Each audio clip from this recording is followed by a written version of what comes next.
As always, thanks very much for your time.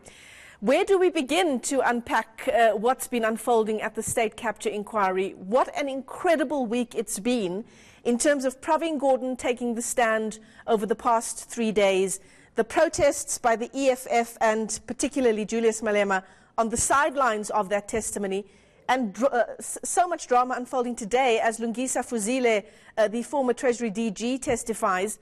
Are we getting a sense that these dots of state capture are finally beginning to present a more full picture? Indeed. Thank you, Michelle, and good morning to your viewers. So how I've helped myself in understanding this has been really in saying, how do these add to the body of knowledge that's already out there about state capture? So in few points I want to say. One, they help us to understand the role that the ANC played through scenes of commission and omission. What is it that they should have done that they didn't do, and what is it that they did that they shouldn't have? Also, it reveals the power dynamics and their change over time between Luthuli House and Union Buildings.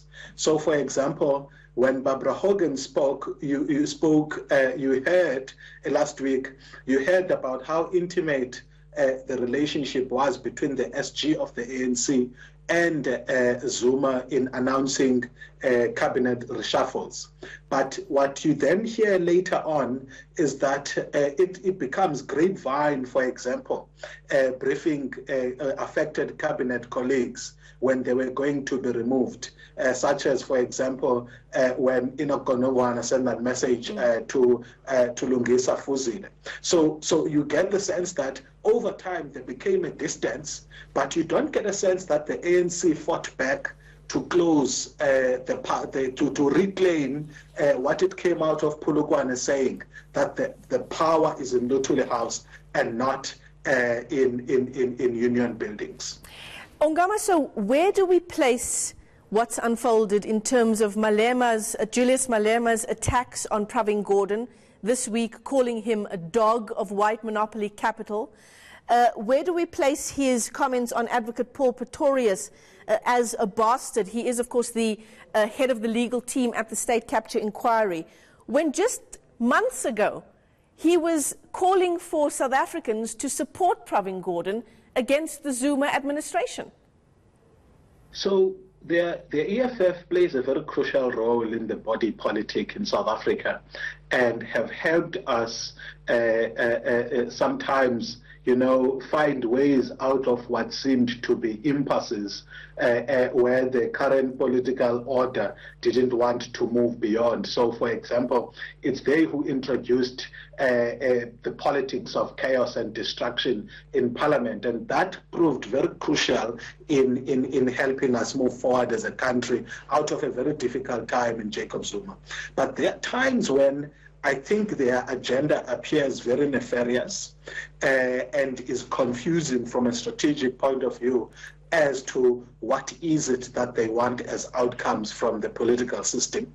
And I get the sense that because they are failing to point to this crucial evidence that they have to justify their gripe that they have against Pravin, that one has nothing so far to use except to say they are attempting to divert attention from the brewing storm around them having unduly benefited from the proceeds of corruption around VBS, because outside of that, really, you don't know why they are out there outside the commission protesting. And when invitation has been made to say, if you've got evidence against politicians, you are by all means welcome to come in and present that evidence. And last one, Michelle, on this point, the EFF, for me, have tended to like an approach to politics where what they know or what they claim to know, they want to use as a political gambit to keep others silent or to intimidate them to action, rather than use those in order to help what may be legal or judicial processes that can help do something. So they derive more value in having ace up their sleeves, which they can use to intimidate political opponents, rather than revealing those and allowing those to be used and be subjected to tests in terms of which they can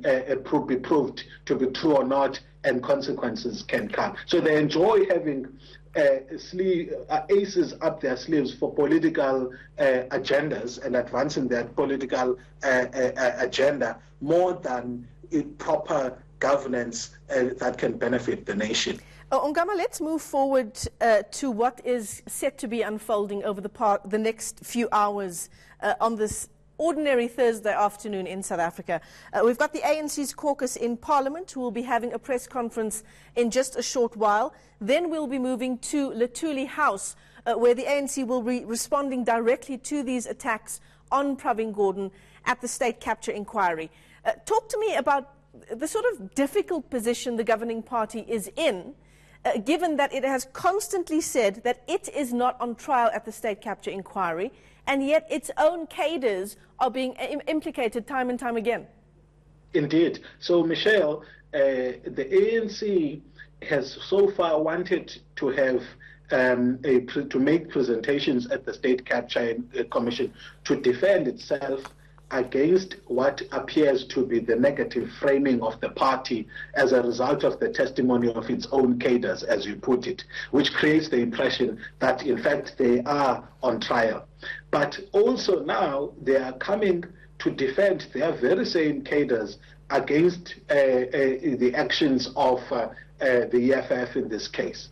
So it's a difficult position, because indeed they need to continue to protect their own, while at the same time they need to ensure that the brand ANC is not damaged in this process, where the revelations are coming out about the extent of state capture. And it's, for me, it's going to be easier for them to actually defend their cadres against external intimidation, more than it's going to be defending brand ANC from suffering from the testimonies of its own cadres in Parliament. So that's why it's been easy for them to quickly call a press conference to address the issue, when in fact we also do want to hear what they have to say about creating a very conducive environment for a president of their own to wreak havoc in the country using the ANC platform to do so. Yeah, absolutely. As always, thanks very much for your time.